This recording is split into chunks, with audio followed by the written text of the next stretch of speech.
sebenarnya di Indonesia ini kalau kita bahas masalah kayak yang konglo-konglo 9 naga ini, itu udah sesuatu yang susah dilengsarkan ya.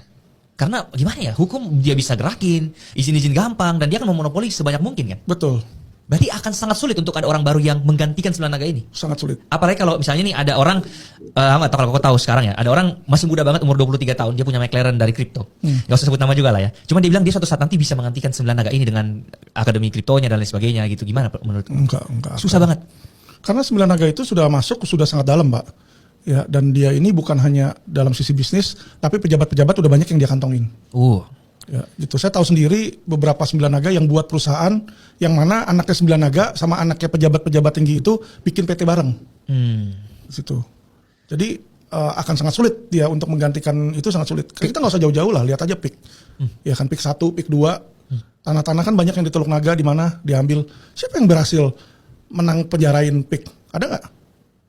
Kan nggak mungkin nggak pernah ada kesalahan dong, pasti ada kesalahan. Nggak bisa. Bahkan ada satu yang berusaha ngelawan PIK, yaitu yang punya Millennium, nilai Crown, yang punya Crown, Pepen. Ya. Pepen itu tanahnya diambil, ya udah diambil, dibilang ada pemalsuan di situ, masuk penjara 2 tahun, mati di dalam penjara.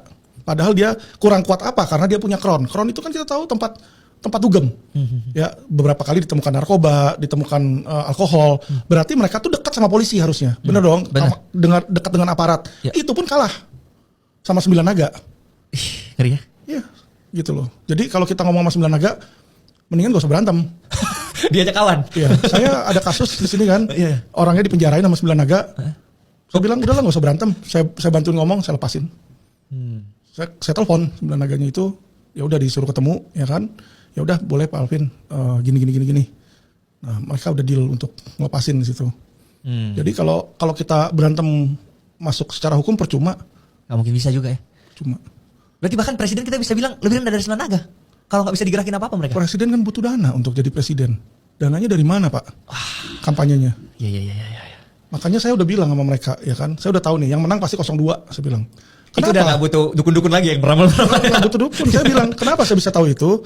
Karena saya kan dekat sama 9 naga. Saya datangin satu-satu, si A, si B, si C. Sama siapa gitu? Saya tanya, kamu dukung siapa? Uang kamu ngalir ke siapa nih? Oh ke 02, oh ini 02. Ya udah pasti menang. Uangnya ke sana kok. Di situ kan.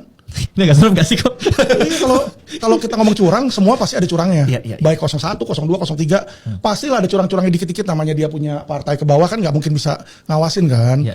Jadi bukan 02 aja curang, 01 juga ada curang, 03 juga ada curang, di MK juga kan dibilang seperti itu kan. Ada nih dugaan-dugaan penyelewengan. Tapi kan kita udah bisa lihat kemana uang itu mengalir, ya itu yang menurut saya udah pasti menang. Ngapain lagi untuk saya nyoblos gitu loh. Oh, kok bahkan gak nyoblos? Istri juga. Saya udah bilang sama dia, udahlah ngapain nyoblos, kita gak nyoblos juga 02 menang, saya gituin. Ya memang udah. Masih 1 putaran juga pada saat itu ya berarti? Iya. Karena kalau 2 putaran mungkin terlalu lama, banyak dana lagi yang terbuang. Iya, dana yang terbuang. Pasti mereka juga gak mau itulah. Satu, dana yang terbuang, kedua perselisihannya jadi makin lama. Iya. Bisa memicu pemecah belah bangsa juga gitu-gitu. Betul. Iya. Oke, berarti sekarang there is no hope untuk orang yang kecil banget tiba-tiba jadi kaya banget dan bisa mengalahkan 9 naga itu. Udah mustahil untuk sekarang. Kecuali kasusnya yang papanya Ko Alvin ya, yang sempat 9 naga dulu kan ya. Terus akhirnya tergantikan tuh. Kalau papa saya kan dulu pernah punya bank. Terus ke luar negeri karena banknya juga sempat jatuh kan. Nah, kecuali itu terjadi kan, berarti harus ada terjadi kerusuhan yang benar-benar dahsyat sampai 9 ini keganti kan. Iya. Tapi kalau selama itu nggak terjadi, mungkin 100 tahun, 200 tahun, 300 tahun masih di situ turun kan turun. Mereka kabur udah nggak di Indonesia. Yang si 9 naganya itu kan banyak yang kabur. Oh, jadi tetap jadi naga di luar negeri. Di luar, iya. Terus habis itu balik lagi ke Indo, ada yang balik lagi. Ada yang bisa bangkit lagi, ada yang enggak.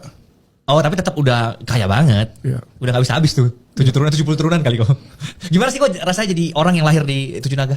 Di 9 naga, di keluarga 9 naga. Kalau saya nggak pernah merasakan ya, karena mama ini kan istri muda ya. Iya. Papa saya istrinya banyak ya, mungkin mama saya yang ke-7 atau keberapa itu. Jadi otomatis saya sih nggak pernah minta sama dia, tuh cuma dikasih buat sekolah doang setahun setengah. Sekolah hukum. Sekolah waktu di Amerika. Kuliah ekonomi waktu itu. Karena kan pikir balik Indonesia mau kerja di bank sama dia. Tapi ternyata banknya pilot gulung tikar, ya udah nggak jadi. Situ. Jadi saya usaha sendiri, cari kerja sendiri di sana. Lah, tapi Koko melihat cara kerjanya papanya Koko sendiri gimana? Maksudnya dengan 9 naga itu masih tetap membutuhkan pelicin-pelicin untuk sukses kan? Atau gimana pada saat itu? Jadi kalau papa saya ini, saya lihat banyak kesalahan-kesalahannya ya. 9 naga itu juga kan manusia ya, dia bukan dewa. Jadi kayak papa saya itu sangat suka judi. Jadi dia punya Copacabana, dia punya kasino di Las Vegas. Kaya dong, maksudnya sebagai bandar kan harusnya. Punya bank juga sebenarnya di Hawaii, Bank of Hawaii itu 51% dia punya, tapi dia judi juga, jadi dia jadi bandar juga, tapi dia judi juga. Jadi dia abisin di situ. Terus anak-anaknya itu ya dia selalu kasih duit, yang lain dikasih duit dan uangnya itu dihabisin. Nah, repotnya di situ. Jadi sampai dia terakhir itu di Singapura nggak ada duit dia, sakit pun nggak ada uang. Dari Kasiannya di situ. 9 naga sampai habis, bener-bener habis ya. Iya. Itu pentingnya money management kali kalau di situ ya. Iya. Karena dia kan memang bukan sekolah tinggi ya.